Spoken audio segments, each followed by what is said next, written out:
আসসালামু আলাইকুম viewers, welcome back to my channel. তো আবারও চলে এলাম খুবই মজার মুখরোচক আরও একটা ভর্তা রেসিপি নিয়ে শেয়ার করতে আপনাদের সাথে। আর আজকে আমি পটল দিয়ে খুবই মজার এই ভর্তা রেসিপিটা আপনাদের সাথে শেয়ার করব। আর পটল আজকে পুড়িয়ে ভর্তা করব। আর পটল পুড়িয়ে ভর্তা করলে কিন্তু এতটা মজার হয় যে গরম ভাতের সাথে কিন্তু আর অন্য কিছুই লাগবে না। তাহলে চলুন মূল রেসিপিতে। তো আজকে পটল ভর্তা করার জন্য এখানে আমি ফ্রেশ দেখে পটল নিয়ে নিয়েছি। পটলগুলো একদম ফ্রেশ দেখে নিতে চেষ্টা করবেন। পটলগুলো খুব ভালোভাবে ধুয়ে আগে থেকে পানি মুছে নিয়েছি আমি। এখন হাতে অল্প একটু তেল নিয়ে প্রত্যেকটা পটলে খুব সুন্দর করে কিন্তু তেল মাখিয়ে নিব। অবশ্যই কিন্তু পুরার আগে খুব ভালোভাবে তেল মাখিয়ে নেবেন, তাহলে খোসা খুব ভালোভাবে ছাড়াতে পারবেন, না হলে কিন্তু খোসা ছাড়ানো কষ্ট হবে।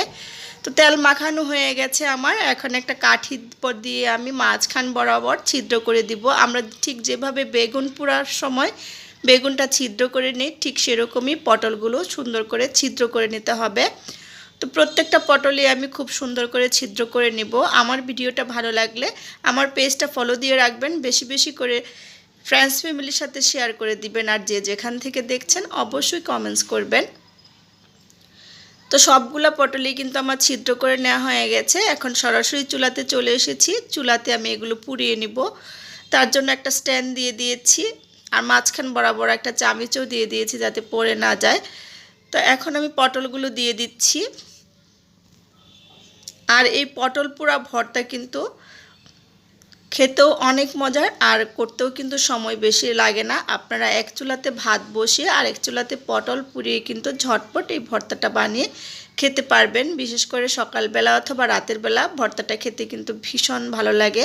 মানে যে কোনো ভর্তাই কিন্তু সকালে আর রাতে খেতে বেশি ভালো লাগে। তো পটলগুলো এক সাইড পোড়া হয়ে গেছে, আমি আরেকটা সাইড উল্টিয়ে দিচ্ছি। আর সাবধানে করবেন এই কাজটা, যেহেতু চুলাতে পোড়ানো হচ্ছে, হাতে লেগে যেতে পারে।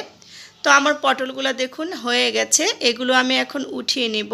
আর বাকিগুলো আমি সেমভাবে যেগুলো আছে সেগুলো ঠিক এভাবেই পুড়িয়ে নিব। তো পটলগুলো পুড়িয়ে নিয়ে আমি কিছুটা ঠান্ডা করে নিয়েছি। তো এখন আমি একটা বাটিতে পানি নিয়ে নিচ্ছি পটলগুলোর খোসা ছাড়িয়ে নেওয়ার জন্য। এরকম পানি নিয়ে নেবেন, হাতে পানি নিয়ে নিয়ে এরকম করে খোসা ছাড়িয়ে নেবেন, তাহলে দেখবেন খুব সহজেই কিন্তু খোসাগুলো ছাড়িয়ে নিতে পারবেন।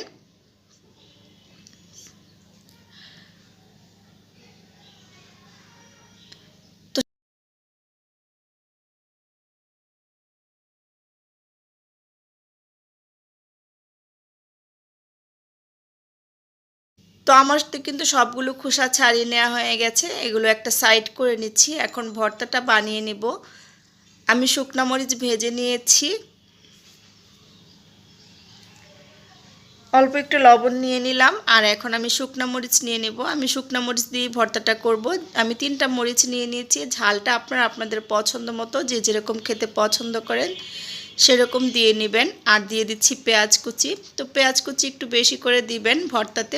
ভর্তাতে পেঁয়াজ কুচিটা একটু বেশি দিলে খেতে বেশি ভালো লাগে। সরিষার তেল দিয়ে দিলাম। এখন আমি পেঁয়াজগুলো সরিষার তেল দিয়ে মাখিয়ে সুন্দর করে ভর্তাটা বানিয়ে নিব। তো আমার ভিডিওটা ভালো লাগলে আমার চ্যানেলটা সাবস্ক্রাইব করে পাশে থাকা বেল আইকনটা ক্লিক করে দিবেন। তো সুন্দর করে কিন্তু আমার ভর্তাটা মাখানো হয়ে গেছে। দেখলেন তো কত সহজে পটল পোড়া ভর্তা বানানো হয়ে গেছে। আর পটল পুড়িয়ে এভাবে ভর্তা করলে ভর্তাটা কিন্তু আঠালো হয় আর খেতে ভীষণ ভালো লাগে। তো গরম গরম ভাতের সাথে কিন্তু এই ভর্তাটা দিয়ে খেতে ভীষণ মজার।